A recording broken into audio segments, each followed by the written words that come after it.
చరిత్ర పుటాల్లోకి వెళితే మహాభారతం నుండి మనకి తెలియని విషయాలు ఎన్నో ఉన్నాయి. అవేంటంటే మహాభారతంలోనే కలియుగం ఎలా ఉంటుందో తెలియజెప్పారట.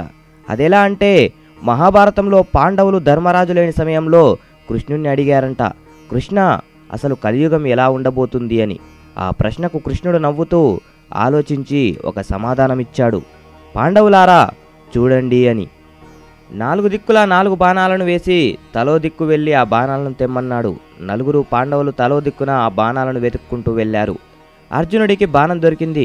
ఇంతలోనే ఒక మధురగానం వినిపించి అటు తిరిగాడు.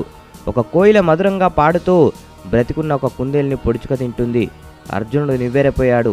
తిరిగి కృష్ణుడి దగ్గరికి బయలుదేరాడు.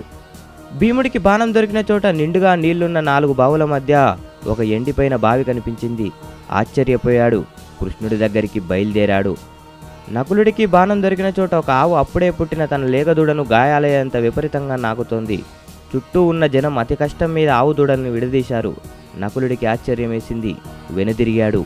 ఇక సహదేవునికి బాణం దొరికిన చోట ఒక పర్వతంపై నుండి ఒక పెద్ద గుండు దొర్లుతూ దారిలో ఉన్న చెట్లను పడివేస్తూ వచ్చి ఒక చిన్న మొక్క దగ్గర ఆగిపోయింది.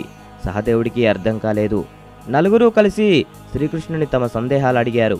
ఆయన ఇలా చెప్పాడు, కలియుగంలో గొప్ప జ్ఞానులైన వారు కూడా కుందేళ్లను కోయిల పొడుచుకు తిన్న రీతిగా భక్తులను దోచుకుంటారు. కలియుగంలో అత్యంత ధనికులు కూడా పేదలకు పైసా సాయం చేయరు.